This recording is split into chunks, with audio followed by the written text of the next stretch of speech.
काठकं part 2 कृष्णयजुर्वेदतैत्तिरीयब्राह्मणे तृतीयाष्टके 11 प्रश्नः 3.11.1.1 लोकोऽसि स्वर्गोऽसि अनन्तोऽस्य पारोऽसि अक्षितोऽस्य क्षय्योऽसि तपसः प्रतिष्ठा त्वयिदमन्तः विश्वं यक्षं विश्वं भूतं विश्वगुं सुभूतं विश्वस्य भर्ता विश्वस्य जनयिता तन्त्वोपदधे कामदुग्धमक्षितं प्रजापतिस्त्वा साधयतु तया देवतयाङ्गिरस्वध्रुवासीद 3.11.1.2 तपोसि लोके श्रितं तेजसः प्रतिष्ठा त्वयिदमन्तः विश्वं यक्षं विश्वं भूतं विश्वगुं सुभूतं विश्वस्य भर्तृविश्वस्य जनयितृ तत्त्वोपदधे कामदुःखमक्षिदं प्रजापतिस्त्वा साधयतु तया देवतयाङ्गिरस्वध्रुवासीद 3.11.1.3 तेजोऽसि तपसि श्रितं समुद्रस्य प्रतिष्ठा त्वयिदमन्तः विश्वं यक्षं विश्वं भूतं विश्वगुं सुभूतं विश्वस्य भर्तृविश्वस्य जनयितृ तत्त्वोपदधे कामदुःखमक्षिदं प्रजापतिस्त्वा साधयतु तया देवतयाङ्गिरस्वध्रुवासीद 3.11.1.4 समुद्रोऽसि तेजसि श्रुतः अपां प्रतिष्ठा त्वयिदमन्तः विश्वं यक्षं विश्वं भूतं विश्वगुं सुभूतं विश्वस्य भर्ता विश्वस्य जनयिता तन्तोपदधे कामदुःखमक्षिदं प्रजापतिस्त्वा साधयतु तया देवतयाङ्गिरस्वध्रुवासीद 3.11.1.5 आपस्थसमुद्रे श्रिताः पृथिव्या प्रतिष्ठा युष्मासु इदमन्तः विश्वं यक्षं विश्वं भूतं विश्वगुं सुभूतं विश्वस्य भर्त्र्यो विश्वस्य जनयित्र्यः ताव उपदधे कामदुग्धा अक्षिताः प्रजापतिस्त्वा साधयतु तया देवतयाङ्गिरस्वध्रुवासीद 3.11.1.6 पृथिव्यस्यप्सुश्रुता अग्ने प्रतिष्ठा त्वयिदमन्तः विश्वं यक्षं विश्वं भूतं विश्वगुं सुभूतं विश्वस्य भर्त्री विश्वस्य जनयित्री तान् त्वोपदधे कामदुःखामक्षितां प्रजापतिस्त्वा साधयतु तया देवतयाङ्गिरस्वध्रुवासीद 3.11.1.7 अग्निरसि पृथिव्यागुं श्रुतः अन्तरिक्षस्य प्रतिष्ठा त्वयिदमन्तः विश्वं यक्षं विश्वं भूतं विश्वगुं सुभूतं विश्वस्य भर्ता विश्वस्य जनयिता तन्तोपदधे कामदुःखमक्षिदं प्रजापतिस्त्वा साधयतु तया देवतयाङ्गिरस्वध्रुवासीद 3.11.1.8 अन्तरिक्षमस्यग्नौ श्रुतं वायो प्रतिष्ठा त्वयिदमन्तः विश्वं यक्षं विश्वं भूतं विश्वगुं सुभूतं विश्वस्य भर्तृविश्वस्य जनयितृ तत्त्वोपदधे कामदुःखमक्षिदं प्रजापतिस्त्वा साधयतु तया देवतयाङ्गिरस्वध्रुवासीद 3.11.1.9 वायुरस्यन्तरिक्षे श्रुतः दिवप्रतिष्ठा त्वयिदमन्तः विश्वं यक्षं विश्वं भूतं विश्वगुं सुभूतं विश्वस्य भर्ता विश्वस्य जनयिता तन्त्वोपदधे कामदुःखमक्षिदं प्रजापतिस्त्वा साधयतु तया देवतयाङ्गिरस्वध्रुवासीद 3.11.1.10 द्यौरसिवायौ श्रुता आदित्यस्य प्रतिष्ठा त्वयिदमन्तः विश्वं यक्षं विश्वं भूतं विश्वगुं सुभूतं विश्वस्य भर्त्री विश्वस्य जनयित्री तन्त्वोपदधे कामदुःखमक्षिदं प्रजापतिस्त्वा साधयतु तया देवतयाङ्गिरस्वध्रुवासीद 3.11.1.11 आदित्योऽसि दिविश्रुतः चन्द्रमसः प्रतिष्ठा त्वयिदमन्तः विश्वं यक्षं विश्वं भूतं विश्वगुं सुभूतं विश्वस्य भर्ता विश्वस्य जनयिता तन्त्वोपदधे कामदुःखमक्षिदं प्रजापतिस्त्वा साधयतु तया देवतयाङ्गिरस्वध्रुवासीद 3.11.1.12 चन्द्रमा अस्यादित्ये श्रुतः नक्षत्राणां प्रतिष्ठा त्वयिदमन्तः विश्वं यक्षं विश्वं भूतं विश्वगुं सुभूतं विश्वस्य भर्ता विश्वस्य जनयिता तन्त्वोपदधे कामदुःखमक्षिदं प्रजापतिस्त्वा साधयतु तया देवतयाङ्गिरस्वध्रुवासीद 3.11.1.13 नक्षत्राणि स्थचन्द्रमसि श्रुतानि संवत्सरस्य प्रतिष्ठायुष्मासु इदमन्तः विश्वं यक्षं विश्वं भूतं विश्वगुं सुभूतं विश्वस्य भर्तॄणि विश्वस्य जनयितॄणि तानि व उपदधे कामदुःखान्यक्षितानि प्रजापतिस्त्वा साधयतु तया देवतयाङ्गिरस्वध्रुवासीद 3.11.1.14 संवत्सरोऽसि नक्षत्रेषु श्रुतः ऋतूनां प्रतिष्ठा त्वयिदमन्तः विश्वं यक्षं विश्वं भूतं विश्वगुं सुभूतं विश्वस्य भर्ता विश्वस्य जनयिता तन्त्वोपदधे कामदुःखमक्षिदं प्रजापतिस्त्वा साधयतु तया देवतयाङ्गिरस्वध्रुवासीद 3.11.1.15 ऋतवस्थः संवत्सरे श्रुताः मासानां प्रतिष्ठायुष्मासु इदमन्तः विश्वं यक्षं विश्वं भूतं विश्वगुं सुभूतं विश्वस्य भर्तारो विश्वस्य जनयितारः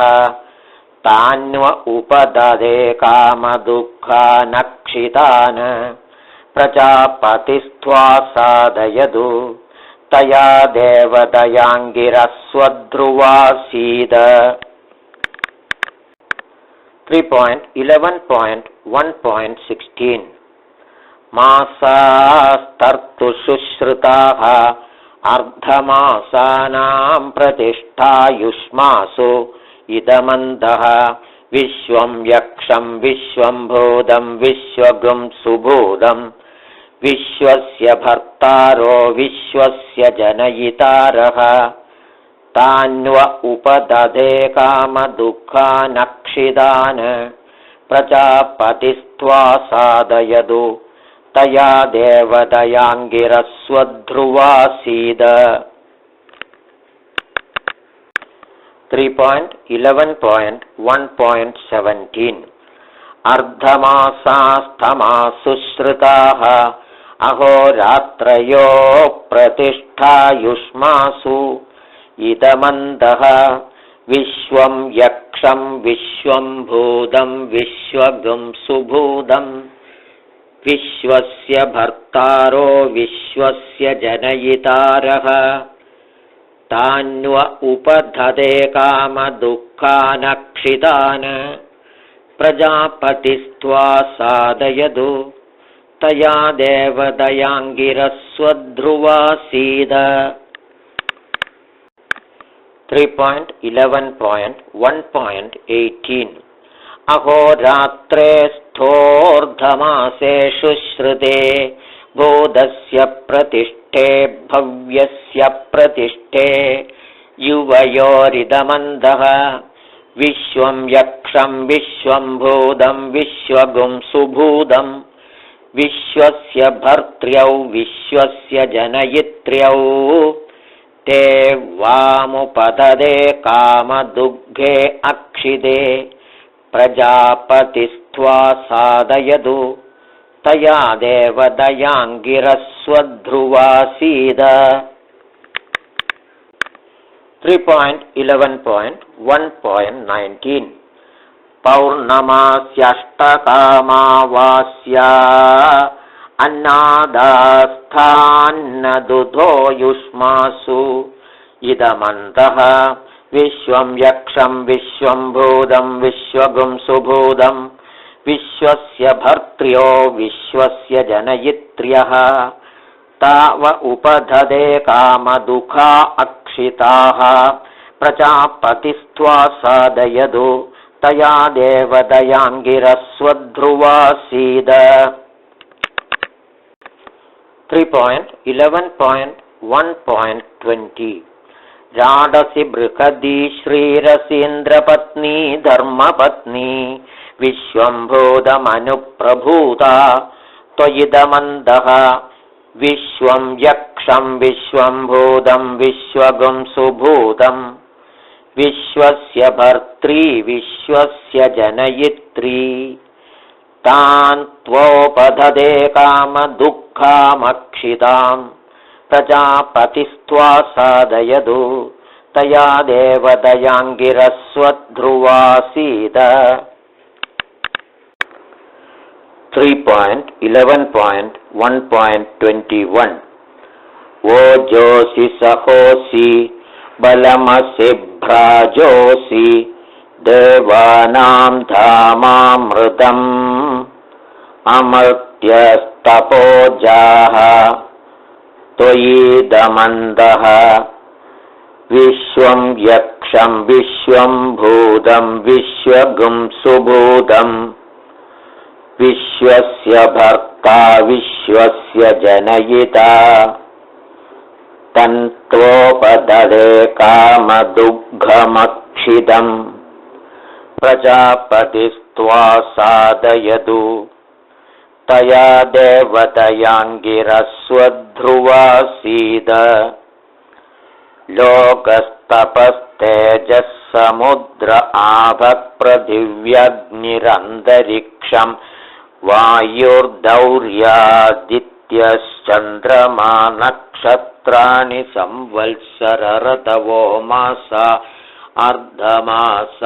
अहोरात्रे पौर्णमासी राडस्योजोऽस्येकविंशतिः लोकोऽसि भर्तादम् तपस्तेजोऽसि भर्तृतद समुद्रोऽसि भर्तातम् आपस्थभर्त्र्यस्थावः पृथिवी भर्त्रीताम् अग्निरसि भर्तातम् अन्तरिक्षं भर्तृतद वायुरसि भर्तातम् द्यौरसि भर्त्रीताम् आदित्यश्चन्द्रमा भर्तातम् नक्षत्राणि स्थभर्तॄणि तानिव संवत्सरोऽसि भर्तादम् ऋतवो मासा अर्धमासा भर्तारस्तान्वः अहोरात्रे भर्त्र्यौ ते वा पौर्णमासी भर्त्र्यस्तावः राडसि भर्त्रीताम् ओजोऽसि भर्ता तामेकविंशतिः 3.11.2.1 त्वमग्ने रुद्रो असुरो महो दिवः त्वगुं श्रद्धो मारुतं पृक्ष ईशिषे त्वं वादैररुणैर्यासि शङ्गयः त्वं पूषा विदधः पासि नुत्मना देवा देवेषु श्रयध्वम् प्रथमा द्वितीयेषु श्रयध्वम् द्वितीयास्तृतीयेषु श्रयध्वम् तृतीयाश्चतुर्थेषु श्रयध्वम् चतुर्था पञ्चमेषु श्रयध्वम् पञ्चमा षष्ठेषु श्रयध्वम् 3.11.2.2 षष्ठा सप्तमेषु श्रयध्वम् सप्तमा अष्टमेषु श्रयध्वम् अष्टमा नवमेषु श्रयध्वम् नवमा दशमेषु श्रयध्वम् दशमा एकादशेषु श्रयध्वम् एकादशा द्वादशेषु श्रयध्वम् द्वादशास्त्रयोदशेषु श्रयध्वम् त्रयोदशाश्चतुर्दशेषु श्रयध्वम् चतुर्दशा पञ्चदशेषु श्रयध्वम् पञ्चदशा षोडशेषु श्रयध्वम् 3.11.2.3 षोडशा सप्तदशेषु श्रयध्वम् सप्तदशा अष्टादशेषु श्रयध्वम् अष्टादशा एकान्नविंशेषु श्रयध्वम् एकान्नविंशा विंशेषु श्रयध्वम् विंशा एकविंशेषु श्रयध्वम्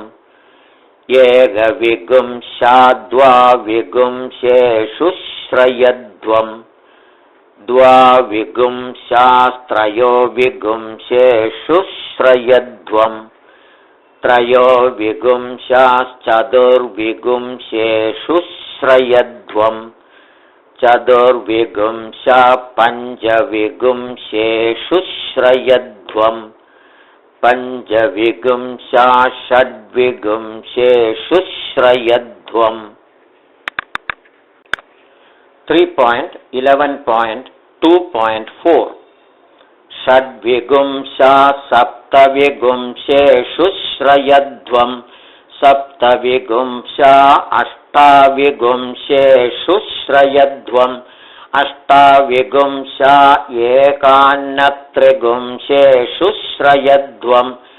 एकान्नत्रिगुंसास्त्रिगुंसेषु श्रयध्वम् त्रिगुंसा एकत्रिगुंसेषु श्रयध्वम् एकत्रिगुंसा द्वात्रिगुंसेषु श्रयध्वम् द्वात्रिगुंसास्त्रयत्रिगुंसेषु श्रयध्वम्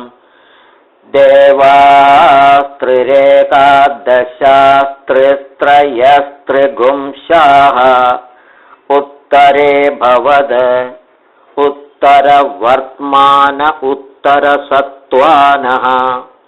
यत्काम इदं जुहोमि तन्मे समृध्यताम् वयग्स्यामपतयोरयीणाम् भूर्भुवस्वस्वाहा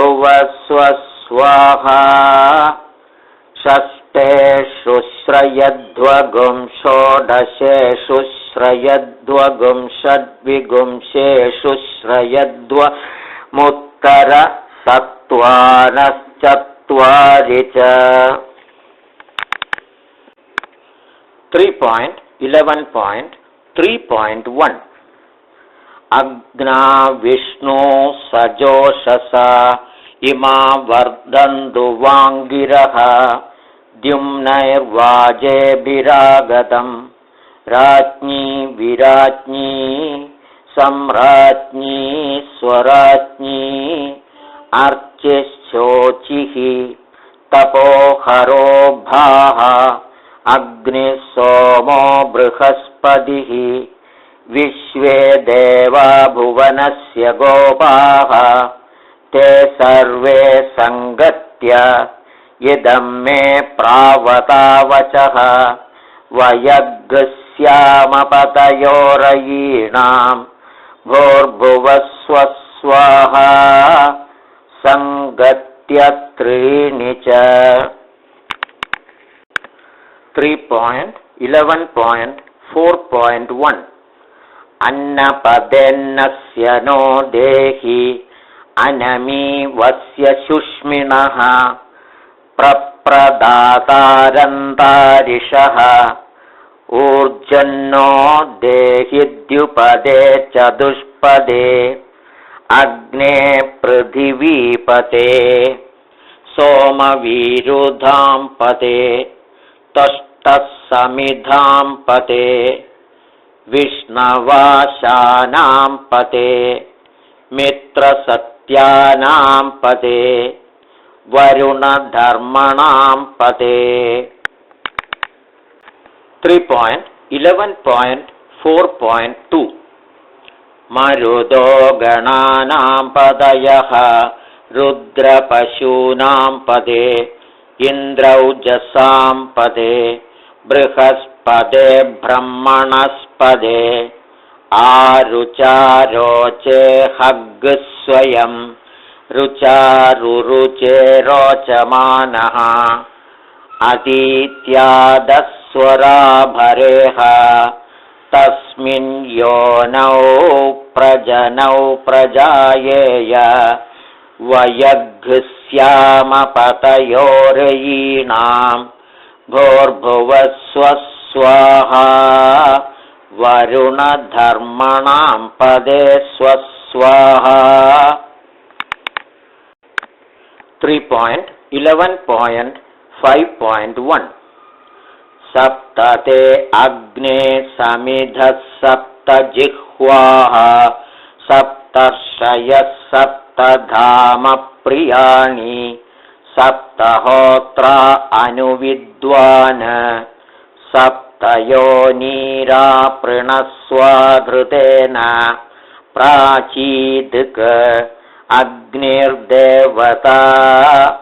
अग्निगुं सदिशान् देवन् देवतानामृच्छतु यो मैतस्यै दृशोऽभिदासति दक्षिणादिक् इन्द्रो देवता 3.11.5.2 Indragum sadishan devan devatanamrichado yo maitasyai dishobhidasati pratichidika somo devataha somagam sadishan devan devatanamrichado yo maitasyai deshobhidasati udicchidika mitra varunau devata mitra varunau sadishan devau devatanamrichado yo maitasyai dishobhidasati 3.11.5.3 urdhvadika brihaspadir devata brihaspadigum sadishan devan devatanamrichatu yo maitasyai dishobhidasati iyam dika adidir devata aditigum sadisham devim devatanamrichatu yo maitasyai dishobhidasati purushodika purusho me kaman samardhayadu 3.11.5.4 Andho jagraviprana asavehi badira akrandayitarapana asavehi ushasamishiya ahamaso jyodirashiya ahamaso poshiya vayagashyama patayorayinam bhurbhuvaswaswaha dakshinaadigindro devata mitra varunau sadishan devau devatanamrichadu yo maitasyai dishobhidasatyardhayadu navacha 3.11.6.1 Yatte chidam yeduchidande agne yattavunam yedute dirikram adityastadangirasaschivandu vishvede devashridimapurayandu chidaschasi sanchitaschasyagne yetavagumschasi bhuyagumschasyagne logam prunachidram pruna adhosida shivatvam indragnitva brihaspadihi asiminnyonavasishadan 3.11.6.2 Taya devadayangiraswadhruvasida ta asya sudadohasaha somagshrinandi prishnayaha janman devanam vishaha trishwarochane divaha taya devadayangiraswadhruvasida agne devagum ihavaha jajñano vrittabarhishe asihotana idyaha aganma mahamanasaya vishtham 3.11.6.3 yo didiya samidhasve durone chitrabhanu rodasi andarurvi swahudam vishwada pratyanjam medhakaram vidadhasya prasadhanam agnigum hotaram paribhutamammadim त्वामर्भस्य कविषः समानमिद त्वां महो वृणते नरो नान्यन्त्वद मनुष्वत्वानि धीमहि मनुष्वत्समिधीमहि अग्ने मनुष्वदङ्गिरः 3.11.6.4 देवान् देवाय देयजः अग्निर्हि वाजिनं विशे दतादिविश्वचर्षडिः अग्निराये स्वाभुवम् सप्रीदो यादिवार्यम् इषग्स्तो दृभ्य आभर पृष्ठो दिवि पृष्ठो अग्निपृथिव्याम् पृष्ठो विश्वा ओषधीराविवेश वैश्वानरः सहसा पृष्ठो अग्निः स नो दिवासरिषः पादुनक्रम् असीषदन्यविष्ठामङ्गिरो नक्रम् 3.11.7.1 अयं वावयः पवते सोऽग्निर्नाचिकेतः स यत्प्राङ्पवते तदस्य शिरः अध यद्दक्षिणा स दक्षिणपक्षः अध यत्प्रत्यक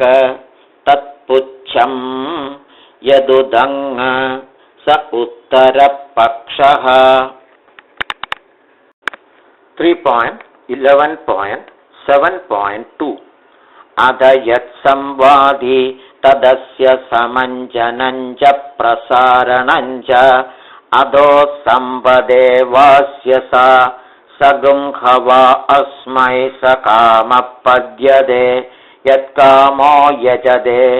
योऽग्निं नाचिकेदञ्चिनुते य उचैनमेवं वेद यो हवा अग्नेर्नाचिकेतस्यायतनं प्रतिष्ठां वेद आयतनवान् भवति गच्छति प्रतिष्ठाम् 3.11.7.3 हिरण्यं वा अग्नेर्नाचिकेतस्यायतनं प्रतिष्ठा य एवं वेद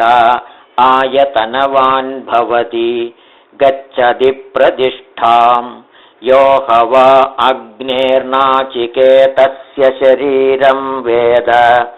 सशरीर एव स्वर्गं लोकमेदि हिरण्यं वा अग्नेर्नाचिकेतस्य शरीरं य एवं वेद सशरीर एव स्वर्गं लोकमेदि अधो यथा रुक्म उत्तप्तो भायाद 3.11.7.4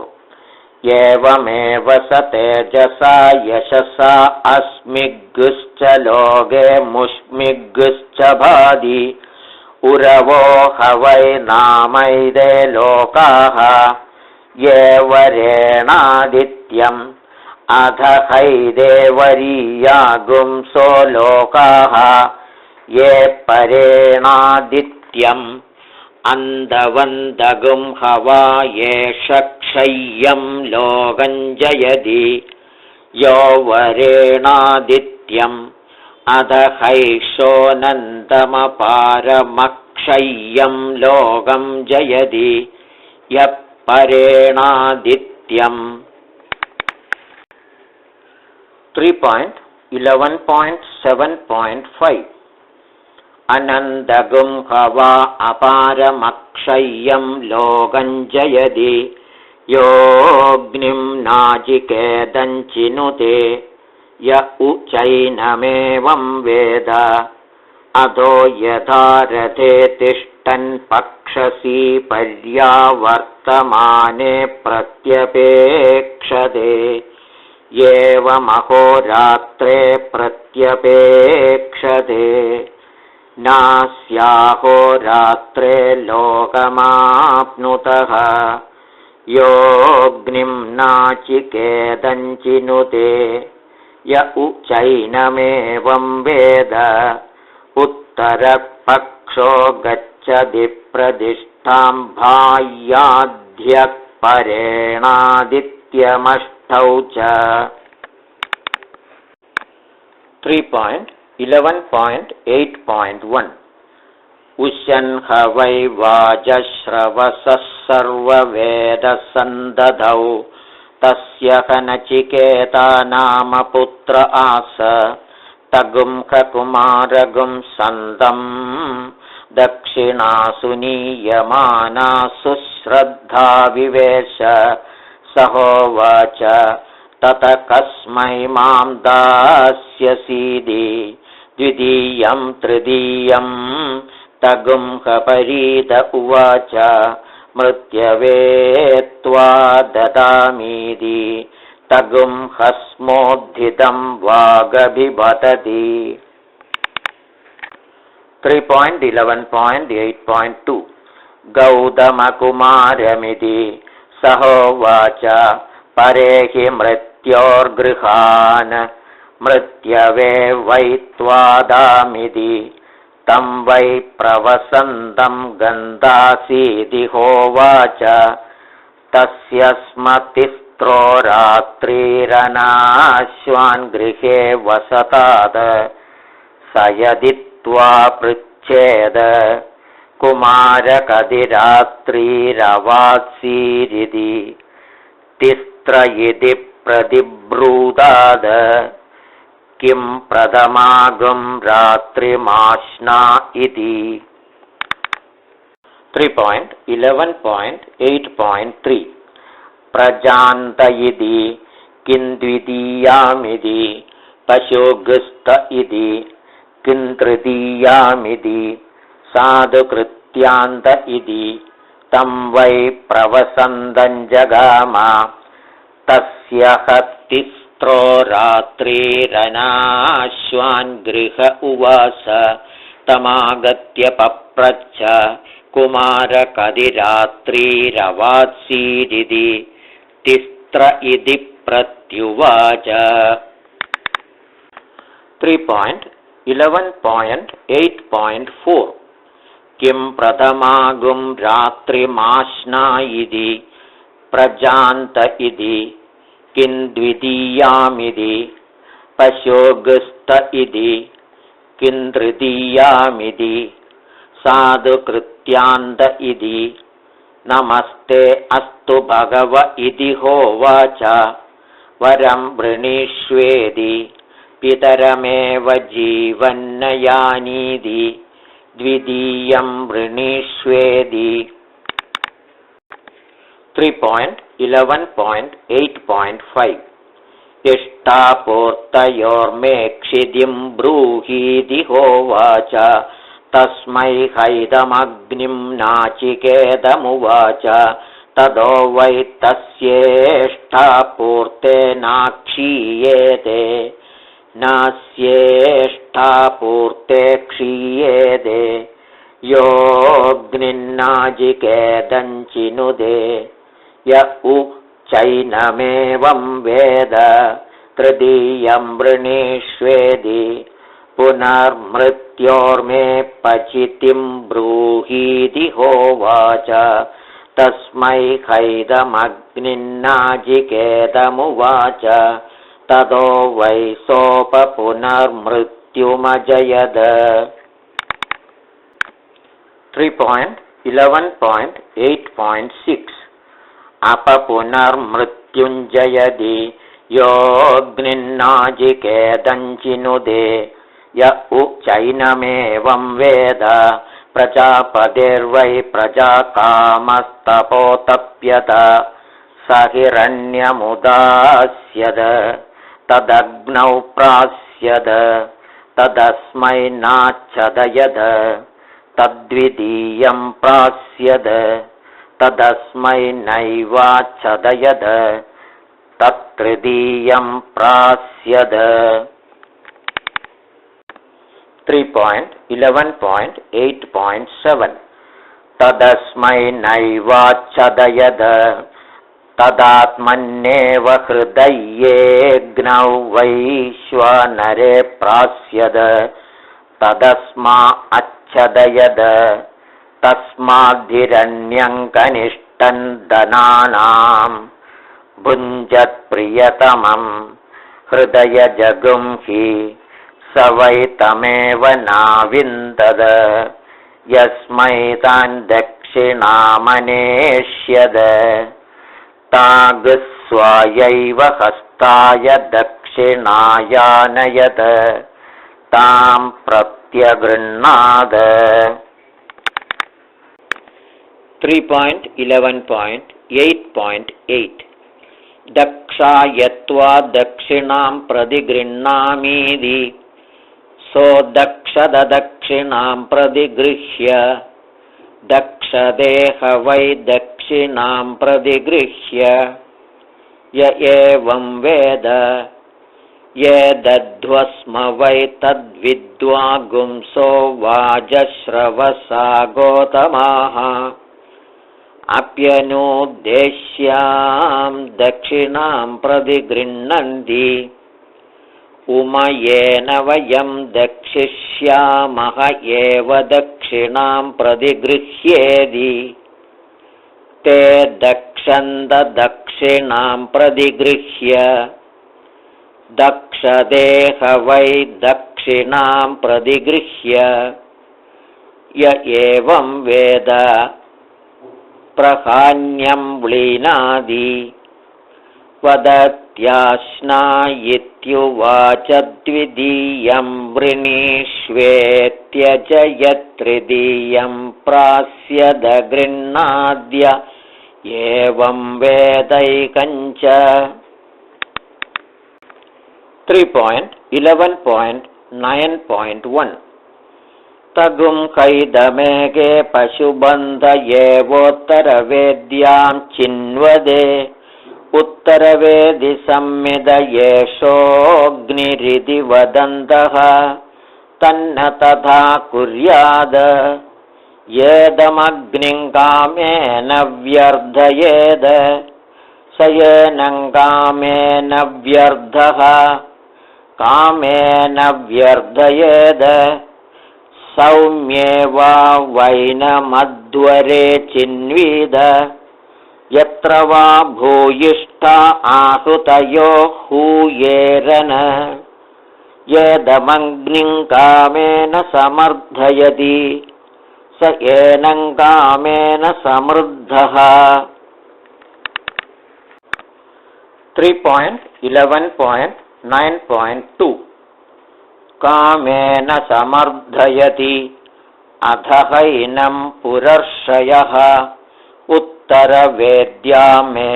सत्रियमचिन्वत ततो वैते विन्दन्त प्रजाम् अभिस्वर्गं लोकमजयन् विन्दन्त एव प्रजाम अभिस्वर्गं लोकं जयति योऽग्निन्नाचिकेदञ्चिनुदे य चैनमेवं वेद अथ हैनं वायुर्वृद्धिकामः 3.11.9.3 यथान्युक्तमेवोपदधे ततो वै स येदामृद्धिमार्ध्नोद यामिदं वायुर्वृद्धः येदामृद्धिमृध्नोति यामिदं वायुर्वृद्धः योऽग्निन्नाजिकेदञ्चिनुते य उचैनमेवं वेद अध हैनं गोबलो वार्ष्णः पशुकामः पाङ्क्तमेव चिक्ये पञ्चपुरस्ताद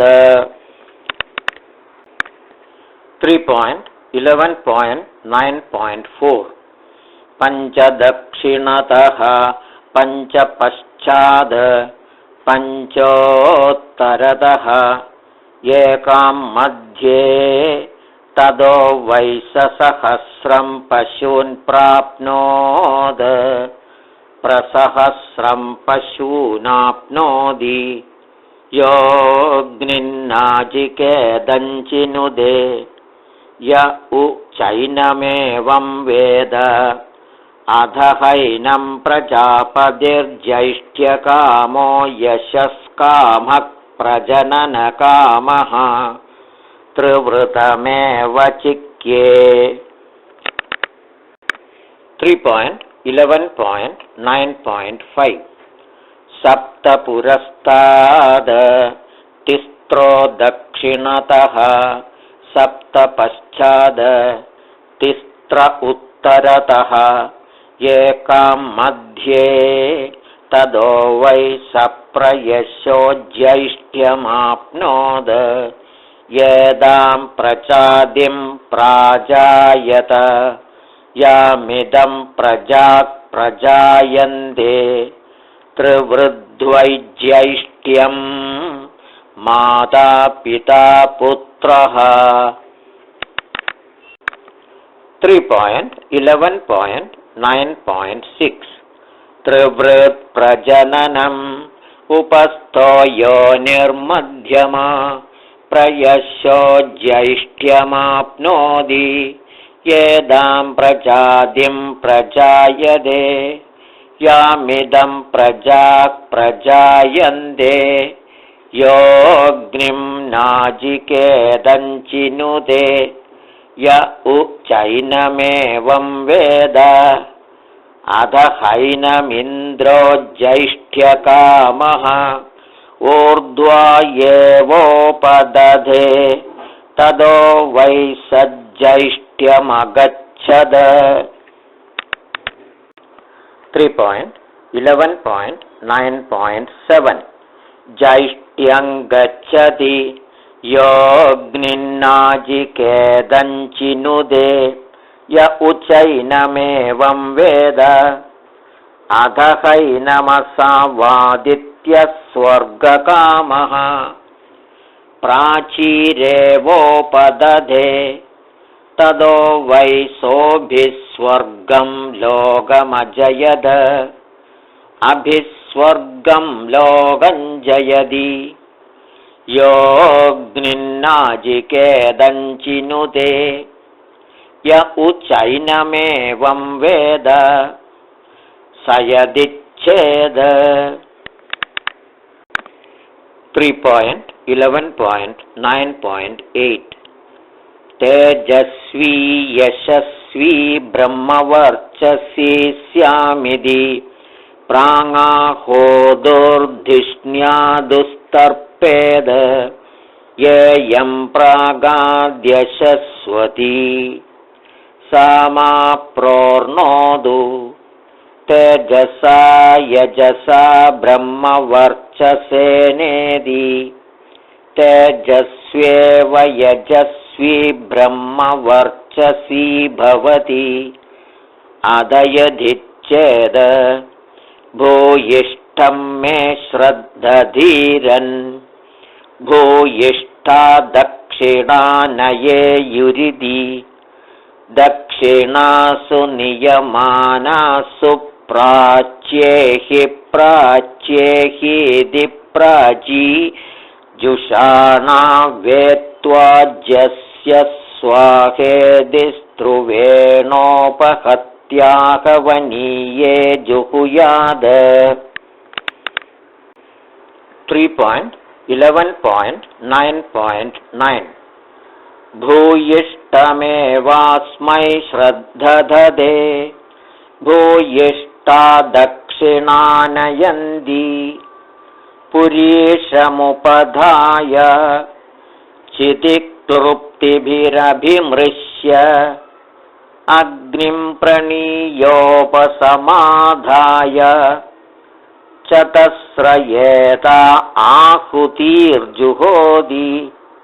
त्वमग्ने रुद्र इति शतरुद्रीयस्य रूपम् अग्ना विष्णु इति वसोर्धारायाः अन्नपद इत्यन्नहोमः सप्तदे अग्ने समिधः सप्तजिह्वा इति विश्वप्रीः समृद्धऋद्धिकामः पुरस्ताच्चिक्ये पुत्र पुत्रो गच्छदिच्छेज्जुहुयाद्विश्वप्रीः पुरर्षयो वायुर्गो बलः सहस्रं प्रजापतिस्त्रिवृदिन्द्रो सावादित्यः स यदीच्छेद 3.11.10.1 यां प्रथमामिष्टकामुपदधाति इमन्तया लोकमभिजयति अधो या अस्मिन् लोके देवताः तासागुं सायुज्यगुं सलोकतामाप्नोति यां द्वितीयामुपदधाति अन्तरिक्षलोकन्तयाभिजयति अधो या अन्तरिक्षलोके देवताः तासागुं सायुज्यगुं सलोकतामाप्नोति यां तृतीयामुपदधाति अमुन्तया लोकमभिजयति 3.11.10.2 अथो या अमुष्मिल्लोके देवताः तासागुं सायुज्यगुं सलोकतामाप्नोति अधो या अमूजितरा अष्टादश य एवामि उरवश्च वरीयागुंसश्च लोकाः तानेव ताभिरभिजयति कामचारो हवा अस्योरुषु च वरीयस्सु च लोकेषु भवति योऽग्निं नाजिकेदञ्चिनुते य उचैनमेवं वेद संवत्सरो वा अग्निर्नाजिकेतः तस्य वसन्तः शिरः 3.11.10.3 ग्रीष्मो दक्षिणपक्षः वर्षा उत्तरः शरत्पुच्छं मासा कर्मकाराः अहोरात्रे शतरुद्रीयं पर्जन्यो वसोर्धारा यथा वै पर्जन्यः सुवृष्टं वृष्ट्वा प्रजाभ्यः सर्वान् कामान् सम्पूरयति एवमेव स तस्य सर्वान् कामान् सम्पूरयति योऽग्निन्नाजिकेदञ्चिनुते 3.11.10.4 य उचैनमेवं वेद संवत्सरो वा अग्निर्नाचिकेतः तस्य वसन्तः शिरः ग्रीष्मो दक्षिणपक्षः वर्षापुच्छं शरदुत्तरपक्षः हेमन्तो मध्यं पूर्वपक्षाश्चितयः अपरपक्षा पुरीशम् अहोरात्राणीष्टकाः येष वावसोऽग्निरग्निमयः पुनर्नवः अग्निमयो ह वै पुनर्नवो भूत्वा स्वर्गं लोकमेति आदित्यस्य सायुज्यं योऽग्निन्नाजिकेदञ्चिनुते य उचैनमेवं वेद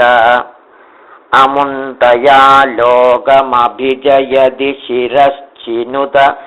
इष्टकाशच्च लोकस्त्वमग्नेऽग्ना विष्णो अन्नपदे सप्तदे अग्ने यत्ते चितमयं वावोशन् हवैतगुं हैदं यां प्रथमामिष्टकान् दश लोक आदित्य ओजोऽस्यूर्ध्वा दिगनन्दगुं हवै कामेन ग्रीष्मो द्विषष्टिः इति कृष्णयजुर्वेद तैत्तिरीयब्राह्मणे तृतीयाष्टके 11 प्रश्नः।